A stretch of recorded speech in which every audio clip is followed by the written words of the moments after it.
लेकिन मैं बता दूं इसका एक एक पार्ट या तो चेंज है या फिर वो फेक है या डुप्लीकेट है। और कैशिफाई के फोन भाई वाटरप्रूफ नहीं होते, ये ध्यान रखना। और साथ में मैंने कंपेयर करा सैमसंग से। अगर आप सैमसंग को हटा दो, वीवो रख दो, यहाँ पर आईकू रख दो, मोटरोला रख दो, तो फिर तो भाई पूछो मत, मतलब उनकी प्राइस यहां से यहां आ जाएगी।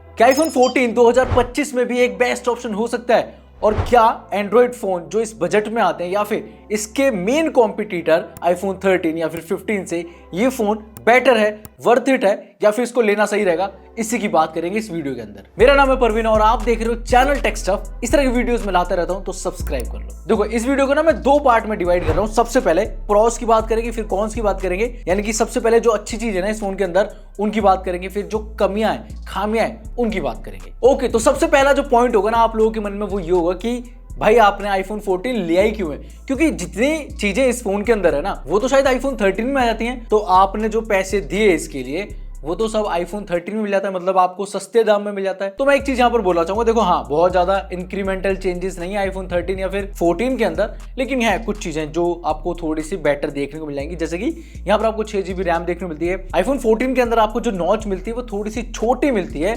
यहाँ पर आपको फोटोजेनिक इंजन मिलता है जिसकी वजह से आप लो लाइट में थोड़ी बेटर फोटोज क्लिक कर पाओगे। और साथ में अगर बात करूं ना तो यहाँ पर आपको जो सेल्फी कैमरा है वो थोड़ा फोकस मिलता है। इसके साथ साथ 4K 30 FPS सिनेमैटिक में रिकॉर्ड कर सकते हो। और सबसे बड़ा जो तगड़ा फीचर है ना वो है एक्शन मोड, जिसके लिए मुझे लगता है कि काफी लोग स्विच करते हैं आईफोन 13 से 14 के अंदर। एंड यस, दो चीजें और है, एक रीसेल वैल्यू थोड़ी सी ज्यादा मिलेगी और साथ में जो अपडेट्स हैं वो थोड़े से ज्यादा मिलेंगे। बस ये चीजें। बाकी सेकंड पॉइंट की बात करते हैं, क्यों आईफोन 14 लेना या फिर आईफोन लेना बढ़िया हो सकता है। देखो यहाँ पर आपको जो ऑपरेटिंग सिस्टम मिलता है ना भाई, iOS मिलता है, वो काफी नेक्स्ट लेवल मिलता है। अगर आप 90% एंड्रॉइड फोन से कंपेयर करोगे तो डेफिनेटली भाई यहाँ पर आपको जो OS मिलता है वो बहुत स्मूथ मिलता है, स्मार्ट मिलता है। स्मार्ट तो चलो इतना नहीं है, लेकिन हाँ सीमलेस मिलता है। और यही बात ना तीसरे पॉइंट से भी रिलेट करती है, क्योंकि यहाँ पर जो इकोसिस्टम मिलेगा, मतलब आपके पास दूसरा कोई डिवाइस है, एयर है आपके पास, मैक मिनी, M4 M2 जो भी है आपके पास, या फिर कोई दूसरा आईफोन है आपके पास, कुछ भी कनेक्टिविटी, आपकी शेयरिंग, ये बहुत ही इंपॉर्टेंट हो जाती है। कहीं कहीं मतलब अगर आप एंड्रॉइड में देखोगे तो वहां पर बहुत सारी चीजें मिल जाती है, मतलब मोटो के अंदर अलग मिल जाता है, एंड्रॉइड फोन के अंदर किसी के अंदर क्विक शेयर वगैरह आ जाता है, या सैमसंग के अंदर भाई अगर आपके पास सेम डिवाइस है तो वहां आ जाता है। लेकिन यहाँ पर आपको जो सीमलेस कनेक्टिविटी मिलती है ना वो काफी अमेजिंग है, और उसके लिए काफी लोग पे करते भी हैं, और मैं कहूँ आईफोन भी खरीदते हैं। आई थिंक ये चौथा जो पॉइंट है अब इतना रिलेवेंट नहीं रहेगा, लेकिन फिर भी मैं ऐड कर रहा हूँ, IP68 होना। काफी फोन्स में देखो आजकल मिल जाता है, 20-25 हजार के फोन के अंदर IP68 मिल जाता है। लेकिन फिर भी स्टार्ट आई थिंक आईफोन की तरफ से हुआ था, सबसे पहले हुआ एक दो फोन की तरफ से, लेकिन फिर भी एक ग्लोबल तौर पे अगर आप देखोगे तो वाटरप्रूफ जो फोन थे शायद आईफोन ने थोड़े बजट के अंदर लॉन्च करना चालू कर था, और यहाँ पर भी वो चीज देखने को मिल जाती है। हालांकि इस फोन की अगर बात करूँ तो यहाँ पर नहीं है, क्योंकि कैशिफाई से लिया हुआ फोन है, और कैशिफाई के फोन भाई वाटरप्रूफ नहीं होते, ये ध्यान रखना। फिफ्थ पॉइंट की बात करते हैं, आईफोन की जो डिस्प्लेस होती हैं वो मैं कहूंगा वन ऑफ द बेस्ट होती हैं अपने बजट के हिसाब से। देखो यहाँ पर आपको जो डिस्प्ले मिलती है ना वो मिलती है सुपर रेटिना XDR डिस्प्ले, और ये OLED डिस्प्ले। यहाँ पर आपको ब्राइटनेस जरूर मैं कहूंगा एक नंबर वाइज देखोगे तो 800 निट्स मिलता है, लेकिन भाई जो आउटपुट है, इंडोर हो गया, आउटडोर हो गया, कहीं भी यूज कर लो, मेरे को तो लगता नहीं कोई दिक्कत है इसके अंदर। हालांकि अगर आप आज के बजट के हिसाब से देखोगे ना, देखो यहाँ पर भी शायद कैमरे के अंदर इतनी ब्राइट है डिस्प्ले की दिखाई दे रहा होगा। मैं बात करता आजकल के किसी डिवाइस से अगर कंपेयर करोगे ना नंबर्स वाइज में, तो हाँ भाई कम लगेगी इसकी ब्राइटनेस, लेकिन आपको कोई प्रॉब्लम नहीं होगी। साथ में यहाँ पर आपको जो कलर्स आते हैं या फिर जो डीप ब्लैक्स हैं ना वो बहुत अमेजिंग आते हैं। अगर आप नेटफ्लिक्स वगैरह पे मूवीज वगैरह देखते हो या फिर और मूवीज देखते हो ना फोन के अंदर, तो बहुत कमाल का एक्सपीरियंस रहता है आपका। 6 पॉइंट की बात करते हैं, और ये बहुत सारे लोग रिलेट करेंगे, और मुझे लगता है कि एक रीजन ये भी है कि आईफोन लोग ज्यादा प्रीफर करते हैं। देखो इसका साइज देखो कितना कॉम्पैक्ट है। आजकल कोई और फोन होगा ना जो पावरफुल होगा, जैसे कि ये पावरफुल फोन है भाई, साइज देखो कितना ज्यादा बड़ा होता है। कई लोग मतलब इतना बड़ा फोन यूज नहीं करना चाहते, और एक पावरफुल फोन की अगर डिमांड होती है तो लोगों को ज्यादातर बड़े फोन में इन्वेस्ट करना पड़ता है। लेकिन इस तरह के जो फोन होते हैं आईफोन वगैरह, देखो स्लीक है और लाइट वेट है, सुपर हैंडी है, साथ में पावरफुल इतना है कि भाई 1.3 मिलियन के आसपास एंथुतु स्कोर्स निकालता है। और गेमिंग वगैरह पता है आपको भाई कितनी मक्खन होती है, मस्त होती है, उस पर भी आऊंगा मैं आपके पास। 7th पॉइंट की बात करते हैं, जो मैंने शुरुआत में बता दिया था, यहाँ पर आपको एक्शन मोड मिल जाता है। अब उसका फायदा क्या है, जब भी आप स्टेबलाइजेशन वाली वीडियो बनाते हो, भाग के वीडियो बनाते हो, चलते चलते वीडियोस बनाते हो, तो भाई यहाँ पर आपको एक्शन मोड मिलता है, जिसकी वजह से आपकी वीडियोस और ज्यादा स्मूथ हो जाती हैं।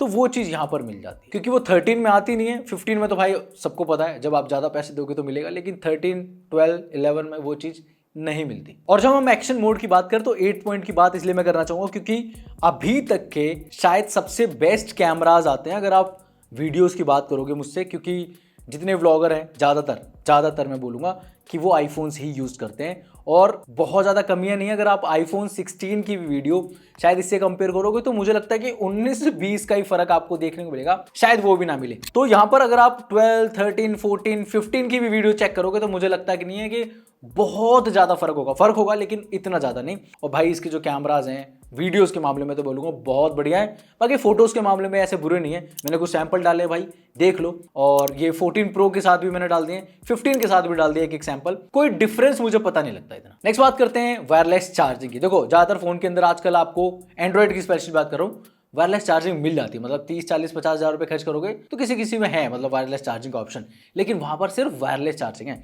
यहाँ पर है max safe charging. Wireless charging में दिक्कत ये होती है कि आपको ढूंढना पड़ता है कि आपका फ़ोन इस पॉइंट में चार्ज होगा। मैक्स सेफ में क्या है, आपने पावर बैंक लिया या फिर कुछ और भी लिया, रखा, चार्ज हो लगा। तो मैक्स सेफ वायरलेस चार्जिंग थोड़ी सी डिफरेंट है। अगला पॉइंट एक मैं ऐड कर सकता हूं और कुछ लोग नहीं मानेंगे लेकिन फिर भी मैं ऐड कर रहा हूं, वो ये है कि रीसेल वैल्यू आपको ज्यादा मिलती है एज कंपेयर टू किसी एंड्रॉइड फोन के। समझ लो ये फोन 1 लाख रुपए का है और ये भी फोन 1 लाख रुपए का है। दोनों फोन को मैं लगभग 6 महीने यूज करता हूं और 6 महीने के बाद अगर मैं सैमसंग को बेचने जाता हूं मार्केट में तो शायद मुझे उसके पैसे मिल जाएंगे 80 से 85 हज़ार रुपए के आसपास, यानी कि 80 to 85,000 के आसपास। आई थिंक उससे भी कम मिलेंगे।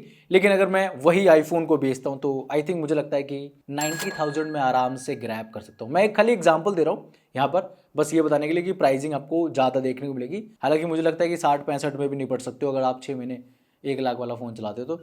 लेकिन यहाँ पर आपको डेफिनेटली भाई प्राइसिंग ज़्यादा देखने को मिलेगी और ये बिक भी बहुत जल्दी जाएगा। और साथ में मैंने कंपेयर करा सैमसंग से। अगर आप सैमसंग को हटा दो, वीवो रख दो, यहाँ पर आईकू रख दो, मोटरोला रख दो, तो फिर तो भाई पूछो मत। मतलब उनकी प्राइस यहाँ से यहाँ आ जाएगी और शायद खरीदने वाले भी यहाँ से यहाँ हो जाएंगे। अब देखो इतनी सारी चीजें मैंने बता दी इस फोन के बारे में, पॉजिटिव एक पार्ट हमारा खत्म हो गया। अब बात करते हैं नेगेटिव्स या फिर कॉन्स की। सबसे पहला जो कॉन आपको देखने को मिलेगा वो है रिपेयरिंग कॉस्ट। आईफोन 15 से पहले के जितने भी फोन्स है ना भाई, उनकी जो रिपेयरिंग कॉस्ट होती है वो भी काफी ज्यादा होती है। आई थिंक काफी लोग नहीं समझते लेकिन फिर भी बता रहा हूँ। ये फोन पूरा जो है ना, ये मैंने कैशिफाई से लिया है और यहाँ पर शायद आपको देखने को लग सकता है कि पूरा नया फोन है, लेकिन मैं बता दूं इसका एक एक पार्ट या तो चेंज है या फिर वो फेक है या डुप्लीकेट है। चाहे मैं ग्लास की बात करूं, फ्रेम की बात करूं या मैं किसी और बैटरी की बात करूं, तो रिपेयरिंग कॉस्ट ज्यादा होती है, इसीलिए यहाँ पर ज्यादातर चीजें फेक लगाई हुई हैं। क्योंकि खुद देखो इस फोन की जो चार्जिंग साइकिल है ना 955 है और 955 बार अगर आप, मैं कह रहा हूँ, अपनी चादर पे भी रखोगे ना फोन को तो यहाँ पर स्क्रैच आ जाएंगे बढ़िया वाले, लेकिन यहाँ पर कुछ भी नहीं है। और क्या 2 साल के अंदर आपका फोन गिरेगा नहीं एक भी बार भी? तो यहाँ पर जो डेंट भी लगाए हुए हैं ना वो तो मुझे ऐसा लगता है कि हाथ से लगाए हुए हैं। और अगला कौन है हमारा बैटरी को लेकर। देखो आईफोन्स की बैटरी हमेशा से ही कम रही है। इसकी बात करूं तो अभी 100% है, क्योंकि यहाँ पर या तो बूस्ट है वो बैटरी या फिर फेक बैटरी या फिर डुप्लीकेट बैटरी लगाई हुई है। तो अभी तो स्क्रीन ऑन टाइम काफी सही मिल जाता है मुझे, 6-7 घंटे के आसपास। लेकिन ओवर द पीरियड 2-3 महीने बाद ये सीधे 85 हो जाए, 86 हो जाए, कुछ पता नहीं। क्योंकि 3U टूल के अंदर हमने देखा तो किसी दिन तो इसकी 86% थी, किसी दिन 87 और किसी दिन 88 भी हमने देखने को मिली है। तो बैटरी का मैं कुछ नहीं बोल सकता। और हाँ, बैटरी चलती भी काफी कम है आईफोन्स की। और कैमरास की बात करूं, देखो कैमरास वीडियो के मामले में तो काफी बढ़िया है, लेकिन अगर आप किसी एंड्रॉइड फोन से कंपेयर करते हो इस बजट के अंदर भी, जो मैंने कैशिफाई से लिया है 35-40 हज़ार रुपए के अंदर भी, तो भाई आजकल कैमरास में आपको अल्ट्रा वाइड तो मिलता ही मिलता है जो कि इसके अंदर है, लेकिन पेरिस्कोप लेंस मिल जाता है, जूमिंग ज्यादा बढ़िया हो जाती है, पोर्ट्रेट शॉट ज्यादा बेटर कैप्चर कर सकते हो और एक दो चीजें और भी हैं जो आप इससे ज्यादा बेटर कैप्चर कर पाओगे। तो इस चीज की कमी लगेगी आपको आईफोन्स के अंदर, खासकर नंबर सीरीज के अंदर। और अगला जो कौन है वो है डिस्प्ले को लेकर। काफी लोगों को देखो फ्लैट डिस्प्ले पसंद होती है, नो डाउट भाई, बहुत लोगों को पसंद होती है और मुझे भी कभी कभी सही लग जाती है कभी कभी। और यहाँ पर आप देखोगे तो बेजल्स भी काफी बड़े, फ्लैट डिस्प्ले है, काफी लोगों को नहीं पसंद आएगी, बेजल्स तो यहीं बड़े। उसके बाद अगर आप एक चीज नोटिस करोगे तो यहाँ पर नंबर सीरीज के अंदर स्पेशली 60 हर्ट्ज ही आता है। तो उसकी वजह से भाई ये होता है कि आपका फोन कितना भी पावरफुल हो, आप गेमिंग 90 FPS या फिर 120 FPS पे नहीं कर पाओगे। और मुझे क्या लगता है, अगर ये फोन केपेबल होता ना, मतलब इसकी जो डिस्प्ले होती है 120 FPS वाली होती, तो यहाँ पर शायद आप 120 FPS भी गेमिंग कर पाते, इतना केपेबल है ये फोन।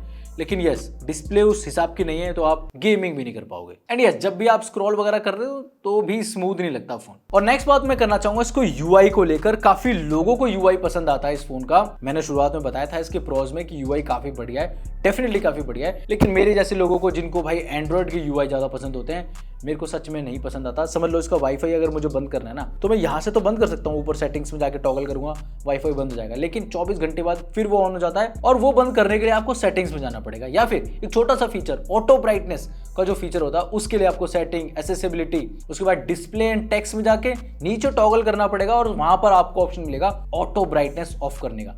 तो ये जो छोटी छोटी चीज है ना भाई, काफी टिपिकल बना देती है आईफोन को। अगला जो कौन है वो इस फोन की चार्जिंग स्पीड से हो सकता है। यहाँ पर आपको चार्जिंग स्पीड तो स्लो मिलती है, साथ में टाइप सी यहाँ पर नहीं मिलता। एंड्रॉइड फोन्स के अंदर तो देखो हर कहीं टाइप सी आ चुका है, लेकिन अगर आप 15 की बात करोगे तो भाई वहां पर भी आपको टाइप सी देखने को मिलता है। तो यस, ये है थोड़ी सी प्रॉब्लम। उसके बाद मैंने शायद कैमरा सेक्शन में आपको बताया नहीं कि यहाँ पर आपको अगर आप 13 से कंपेयर करते हो तो डेफिनेटली थोड़ा सा सही है, लेकिन अगर आप 15 से कंपेयर करते हो तो भाई हर फोन के अंदर आपको 48 मेगापिक्सल का मेन सेंसर मिल चुका है, और वो चीज यहाँ पर थोड़ी सी मिसिंग लगेगी। इवन एंड्रॉइड से भी कंपेयर करोगे, जो मैं पॉइंट बताना भूल गया वो यही था कि भाई यहाँ पर आपको अभी भी 12 मेगापिक्सल के कैमराज मिलते हैं, जबकि दूसरे फोन्स में आपको 108 मेगापिक्सल हो सकता है, 64 मेगापिक्सल हो सकता है, या फिर 50 मेगापिक्सल तो मिलेगा ही मिलेगा। तो ये सारे रीजन थे या फिर प्रोस थे और कॉन्स थे जिनकी वजह से आप इस फोन को बाय कर सकते हो, या फिर वो रीजन भी थे जो मैंने बताए कि आप इस फोन को छोड़ भी सकते हो। ये कुछ कमियां हैं इस फोन के बारे में। बाकी आप लोग क्या सोचते हो, आपके क्या थॉट्स हैं, कमेंट बॉक्स में जरूर बताना। ये वीडियो में यहीं पर खत्म कर रहा हूं। आपको ऐसी वीडियोस पसंद आई तो प्लीज वीडियो को लाइक जरूर कर देना, चैनल पे पहली बार है सब्सक्राइब कर देना, और हाँ, अगर इसकी कैशिफाई वाली वीडियो नहीं देखी तो यहां पर लिंक पे क्लिक करके देख सकते हो। मैं मिलता हूं नेक्स्ट वीडियो के अंदर।